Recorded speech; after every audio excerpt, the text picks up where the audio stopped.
This is an auspicious day in history. This is the 50th anniversary of the first Earth Day. And Earth Day in 1970 on this date, April the 22nd, was basically a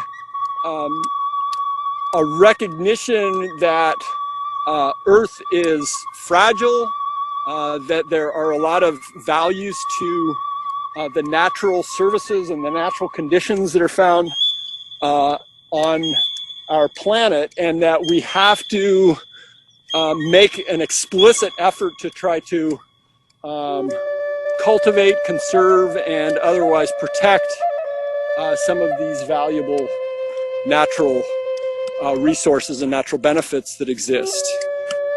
This was in 1970. This was a time when we had seen the first images of Earth from space, and we began to see the effects of air pollution. They were starting to see problems like acid rain in lakes up in Canada, which we now know was the product of factory emissions from the Rust Belt, Detroit, Chicago, Pittsburgh, blowing northward.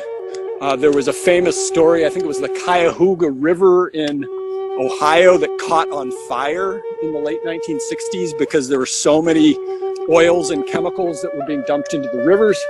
And as a consequence of that, after 1970, the three big pieces of landmark environmental legislation were passed. I made the comment to the CAL FIRE guys about, regulations, right? I mean, people always want to complain about regulations, but regulations actually serve a purpose. And the three landmark environmental laws we would live in a very dirtier place if these did not exist. They are respectively the Clean Water Act, the Clean Air Act, and the Endangered Species Act.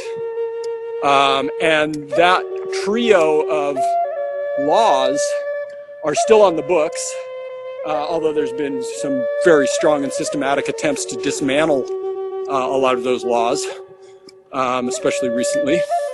But, for example, the Clean Air Act said if you're burning coal in a factory, you have to put a scrubber on your smokestack. Well, of course, the factory owners don't like this. This is expense, and, it might reduce their efficiency of burning or whatever, but they cleaned the air up, and they cleaned the air up significantly, and they cleaned water bodies up significantly. So we saw dramatic improvement in the quality of rivers and so forth after the passage of the Clean Water Act. The Endangered Species Act has been very controversial. Basically, the law says if it is demonstrated that a species is threatened or endangered as a result of some sort of construction activity, that it has to stop.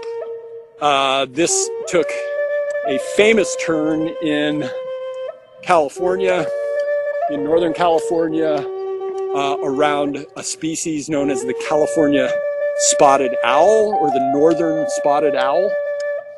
The northern spotted owl was identified as an endangered species, and one that was being affected by logging activity in the early 90s, and it just basically took the timber industry to a grinding halt, and created a tremendous amount of resentment among loggers and communities that lost their jobs. And there's been a huge amount of research on the spotted owl, and what are their numbers like, and a lot of foresters in particular will say, they don't really need the old growth habitat, that they're actually found in second growth, their numbers are better than we thought they were, and so forth. This is one of those things that kind of depends probably on your worldview as to whether you think your primary concern is preserving species like an owl, or your principal concern is maintaining jobs. I would say that, there are no black and white. There's all shades of gray, and there's probably truth in both, that maybe in this case they were a little heavy-handed in the way they applied the Endangered Species Act, But I'm quick to remind folks that we live in the age of the sixth great extinction, and we are seeing species going extinct at a rate that has not happened since the age of the dinosaurs. And it is happening because humans are destroying habitat. And without regulations like the Endangered Species Act that puts some kind of requirement for assessing the vulnerability of species. So for example, if you're doing a construction project in the state of California, you have to abide by the California Environmental Quality Act, which is the local state version of the National Environmental Policy Act, which requires that project directors do a environmental impact statement or an environmental impact report known as an EIS or an EIR. Some of you may have heard the term before because everybody that deals in construction knows about these things, because if you're going to come in and propose a development in an oak woodland, by law, you have to conduct an environmental impact report. Again, it's a burden, it's a cost for the developer. This is true. And is it perfect? Probably not. Is it too bureaucratic? Probably. Is there a ton of paperwork to do with it? Absolutely. You know, foresters will talk themselves blue in the face about how California's logging laws are the tightest in the world, and that in order for them to harvest timber, they have to produce this massive timber harvest plan report with all this information about, you know, the impacts and so forth. Is this over-regulation? It depends on your lens that you're looking at through it. Again, there's nobody has a silver bullet solution, but the recognition of the scope and the scale of the problems that we've created means that we are going to need to have some mechanisms in place. You know, I mean, you can regulate. There's sort of like, some people will argue it's a carrot and stick approach. So the regulation is a bit of a stick approach, right? You will be penalized if you don't conduct an environmental impact statement. Okay, that's a stick approach. The carrot approach is, we're going to provide incentives for you to do the right thing, okay?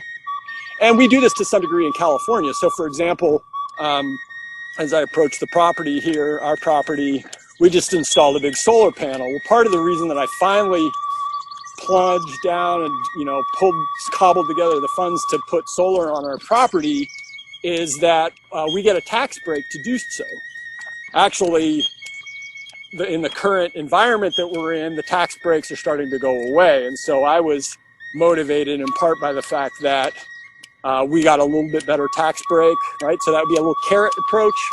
And why does that help things? Well, it helps things because rather than generating power from a distant power plant, I'm now generating power from the sun and channeling it to my own house. And this is going to reduce carbon production and may ultimately lead to some sort of a reduction in the amount of greenhouse gases. And if you were to scale this up and say, you know, if you could get solar installed on a wide scale, then you're potentially in a situation where you're going to be producing less carbon emissions and reducing or mitigating some of the climate change problems that we've been experiencing before. You know, I guess in sort of closing things down here as my dogs greet me coming back up to the house, you know, geography is a multidisciplinary. It's been called the mother of all sciences.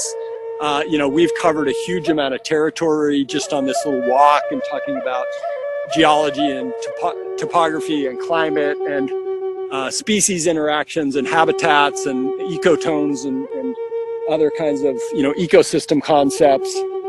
And then at the same time recognizing that there is a human history here in the form of the Wintu presence and the archaeological features that are found on the site. And then, you know, we run into modern, you know, agency professionals from CAL FIRE that are doing their own assessment for a fuels management program. We've got housing developments that are being built, you know, community projects. And, you know, I think a huge part of this is balance, right? The whole concept of sustainability in honor of the 50th Earth Day is that, that we are living and practicing and working in a way in which we preserve some of these ecological benefits for future human generations, but of course for the plants and animals that make this home as well.